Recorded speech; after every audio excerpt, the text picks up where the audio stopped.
تو قدرداں بھی مومنوں کو بنایا ہے. اس کا حفاظت کا ذمہ رب تعالیٰ نے اپنے ذمے جو لیا نا، لیکن اس کی قدردانی کرنے والے قدردانی بھی کرتے ہیں. تو یاد رکھیں قدردانی کرنے والوں نے کیا کیا.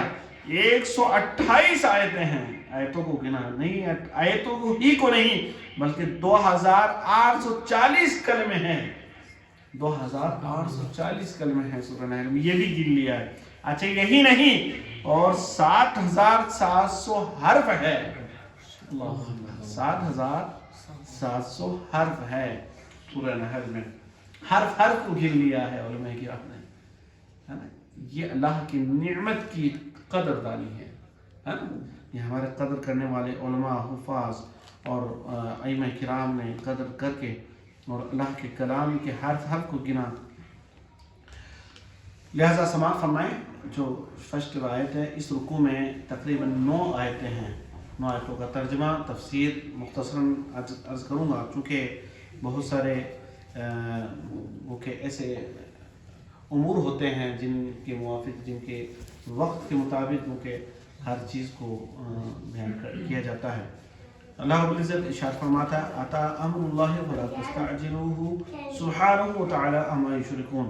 اب آتا ہے اللہ کا حکم تو اس کی جلدی نہ کرو. اب ہوا یہ کہ بھی سورہ ہجر میں عذاب الہی کا بیان ہوا. قوم لوط پر عذاب آیا، قوم صالح پر عذاب آیا، حضرت شعیب علیہ السلام کی قوم پر عذاب آیا، عذابوں کا ذکر آیا. لیکن وہاں بھی آپ نے سنا ہوگا کہ رب اللہ کے حبیب صلی اللہ علیہ وسلم سے مذاق کرتے تھے. وہ کفار مذاق کرتے کہ اگر آپ واقعی میں اللہ کے نبی ہیں تو ان پہاڑوں کو ہٹا دیجئے تاکہ ہم لمبے چوڑے میدانوں میں کھیتی کریں. جو مکہ شریف جو شہر مکہ ہے، وہ چاروں طرف پہاڑوں سے گھرا ہوا ہے، وہاں کھیتی باڑی نہیں ہو سکتی ہے. ٹھیک ہے نا، مین شہر مکہ میں. تو ان پہاڑوں کو ہٹا دیجئے، ہمارے پوروجوں کو زندہ کر دیجئے. ہمارے آبا و اجداد جو دنیا سے رخصت ہو چکے ہیں ان کو زندہ کر دیجئے تاکہ ہم ان سے پوچھیں کہ بتائیے تو یہ نبی ہے کہ نہیں. دیکھو کیا کہہ رہے ہیں کہ زندہ کر دیجئے. آپ زندہ کر دیں گے تو ہم آپ کی نبوت پر ایمان نہیں لائیں گے، بلکہ جن کو زندہ کیا آپ نے ان سے پوچھیں گے بتاؤ محمد صلی اللہ علیہ وسلم اللہ کے نبی ہے. معاذ اللہ. اس گو کے درجہ کے وہ کہ کافر ہے نا، ٹھیک کافر تھے. تو بہرحال عرض کرنے کا مقصد یہ کہ اللہ نے جگہ بجگہ عذاب الہی کا ذکر آیا. حضور پاک صلی اللہ علیہ وسلم کو وہ کہ تسلی دی اللہ تعالیٰ نے. اب وہ بھی آپ سے مذاق کرتے ہیں، ہے نا. بعض مسلمانوں لگنے لگا یار ان کی خواہش پوری کیوں نہیں کر دی جاتی ہے، ان کی خواہش پوری کیوں نہیں کر دی جاتی ہے. ان کی خواہش کو پورا کر دینا چاہیے. ان پہاڑوں کو ہٹاؤ تاکہ یہ کھیتی باڑی کریں، ان کے باپ داداؤں کو زندہ کر دینا چاہیے. اس میں تو کوئی شک نہیں ہے حضور پاک صلی اللہ علیہ وسلم اللہ کے سچے نبی ہیں. تو اللہ تعالیٰ نے پھر فرمایا نہیں، تم نہیں جانتے، یہ استہزاء کرتے ہیں، ان کو ایمان لانا ہی نہیں ہے، یہ تو ہیلے بہانے کر رہے ہیں. ان کو ایمان لانا ہوتا تو حضور پاک نے معجزات بھی کوئی کم نہیں دکھائے ہیں، ہے نا. تو بہرحال تو پچھلی صورت میں کیونکہ عذاب الہی کا ذکر آیا تو کفار نہیں مانے، ان عذاب کو سنا، ان عذاب والی آیتوں کو سنا، ان واقعات کو سنا، کس طرح قوم لوط کو تباہ کر دیا گیا، کس طرح سے قوم صالح کو وہ کہ چیخنے چنگھاڑنے اور زلزلے نے آ لیا، کس طرح سے حضرت شعیب علیہ السلام کی قوم کو نیست و نابود کر دیا گیا. لیکن اس کے باوجود کیا کہتے ہیں یہ ہے نا، اللہ تعالیٰ فرماتا اب آتا ہے اللہ کا حکم تو اس کی جلدی نہ کرو. حکم سے کیا مراد ہے؟ ٹھیک ہے، سب سے پہلے یہ جان لیں یہ آیت کیوں نازل ہوئی. تو صاحب تفسیر فرماتے ہیں کہ کفار نے عذاب موعود کی نزول اور قیامت کے قائم ہونے کے تعلق سے بار بار کہا وہ آپ کا عذاب کہاں ہے نا. آپ کے رب نے جو وعدہ کیا ہے آپ سے وہ وعدہ آیا نہیں ابھی تک. ٹھیک ہے، تو اب اس کا بار بار وہ تذکرہ، وہ بار بار اس کو طلب کرتے ہیں. تو اللہ تعالیٰ فرماتا ہے اب آتا ہے اللہ کا حکم تم اس کی جلدی نہ کرو. اچھا، اور بعض بزرگوں نے یہ بھی فرمایا، مفسرین کرام نے فرمایا کہ یہ جو عذاب نازل نہیں کیا گیا اس کی ایک وجہ تو یہ تھی حضور پاک ان میں موجود تھے. جب تک اللہ کے نبی موجود ہوں گے تب تک عذاب الہی نہیں آنا ہے۔ اسی لیے ہم اہل سنت کہتے ہیں ہمارے آقا و مولا تو زندہ ہے واللہ، تو زندہ ہے واللہ، آج بھی موجود ہے۔ اس لیے اجتماعی طور پر پوری قوم پر عذاب، پوری دنیا میں عذاب نہیں آئے گا۔ ہاں عبرت کے لیے یا ڈرانے کے لیے اللہ تعالیٰ نشانیاں دکھاتا رہے گا، نشانیاں ظاہر ہوتی رہے گی قیامت کی، تو تاکہ جو ایمان لانے والے ہیں وہ ایمان لے آئیں، اور جو جن کو نیست و نابود ہونا ہے نیست و نابود ہو جائیں گے۔ بہرحال تو یہ فرمایا کہ اب وہ عذاب آتا ہے نا۔ آپ دیکھیں گے حضور پاک صلی اللہ علیہ وسلم کے اس حوالے سے اور بھی احادیث ملتی ہے آپ کو، ہے نا، کہ یہاں فرمایا کہ اب آتا ہے اللہ کا حکم، تو اس کی جلدی نہ کرو، اس کو جلدی مت مانگو۔ اللہ کا حکم آتا ہے یا آ گیا، اس کی گوکے آتا یہ فعل ماضی ہے، ماضی یعنی جو چیز گزر گئی ہے اس کے تعلق سے ذکر کیا جا رہا ہے، لیکن ابھی عذاب الہی تو آیا نہیں، قیامت تو قائم ہوئی نہیں۔ تو یہ علماء کرام فرماتے ہیں جس چیز کا ہونا لازم ہے، جس چیز کا ہونا یقینی ہو کہ یہ آئے گا ہی آئے گا، یعنی جس کا وقوع واجب ہو، اس چیز کے تعلق سے ایسا کہا جاتا ہے کہ آ گیا، یہ آ گیا، ہے نا۔ تو اس کے متعلق اور بھی جیسے اذا زلزلت الارض زلزالها، ہے نا، قرآن میں ایک جگہ اور فرمایا گیا کہ جب زمین زلزلہ سے ہلا دی گئی، ابھی قیامت تو قائم نہیں ہوئی، تو یہ قیامت کا ذکر ہو رہا ہے، ٹھیک ہے نا۔ اللہ کے نبی صلی اللہ علیہ وسلم نے فرمایا، حضور پاک صلی اللہ علیہ وسلم نے ارشاد فرمایا میں اور قیامت یوں ہیں، دو انگلیوں سے اشارہ فرما کے کہا میں اور قیامت یوں ہیں، یعنی میرے بعد میرا ظاہر ہونا اور میرے اس دنیا سے چلا جانا، اس کے بعد قرب قیامت کی نشانیاں ظاہر ہونی شروع ہو جائے گی، قیامت کا زمانہ شروع ہو جائے گا، ہے نا۔ اور ایک حدیث پاک میں یہ بھی اللہ کے نبی صلی اللہ علیہ وسلم نے فرمایا کہ مجھے قیامت سے صرف اتنی سبقت حاصل ہے جتنی سے اس انگلی یعنی درمیانی انگلی کو شہادت کی انگلی سے، ہے نا۔ حضور پاک نے اشارہ کہ مجھے قیامت سے صرف اتنی سبقت حاصل ہے، یہ اشارہ کر کے فرمایا یہ درمیانی جو انگلی اتنی بڑی ہوئی ہے شہادت کی انگلی سے، ذرا سی بڑی ہوئی ہے نا، آپ دیکھتے ہیں ذرا سی انگلی بڑی ہوئی ہے، حضور پاک فرماتے ہیں مجھے قیامت سے صرف اتنی سبقت حاصل ہے نا، یعنی میرے اس دنیا سے تشریف لے جانے کے بعد، ہے نا، زیادہ وقت نہیں ہے قیامت قائم ہونے میں۔ اس حوالے سے اور بھی بہت ساری روایتیں آپ سنتے رہتے ہیں، ہے نا، تو بہت ساری احادیث آپ سنتے رہتے ہیں، لیکن یہ ہے کہ ان سے سبق حاصل کرنا چاہیے، سن کر خالی، ہے نا، وہ بات کہتے ہیں کہ ہم سنتے ہیں لیکن کانوں پہ جو تک نہیں رہتی، یعنی ہم حرکت میں ہی نہیں آتے ہیں، ہے نا۔ تو اللہ تعالیٰ ارشاد فرما رہا اتا امر اللہ ولا تستعجلوا، تو اس کو جلدی نہ کرو، اس کی تم جلدی نہ کرو اتنا، ہے نا۔ تو عذاب آنے ہی والا ہے نا، جس کا وعدہ کیا گیا ہے قیامت میں فرمایا گیا جب ان کو جہنم میں ڈالا جائے گا، ہے نا، کفار کو، ہے نا، جو معبودان باطل کی پرستش کرتے تو ان کو جہنم میں ڈالا جائے گا۔ اب وہ کہیں گے کہ اللہ، ہم پچھلے صورتوں میں جب تفسیر میں آپ نے سنا ہوگا کہ وہ عرض کریں گے اللہ ہمیں 500 سال تک، تو پہلے وہ فریاد ہی کرتے رہیں گے، ان کی کوئی فریاد نہیں سنی جائے گی، تو وہ کہیں گے شیطان، اور وہ کہیں گے کہ چلو اب اتنے چلا کے کچھ نہیں ہوا، چیخنے سے کچھ نہیں ہوا، اب چلو ہم خاموش رہ جاتے ہیں، ہے نا، صبر کر لیتے ہیں۔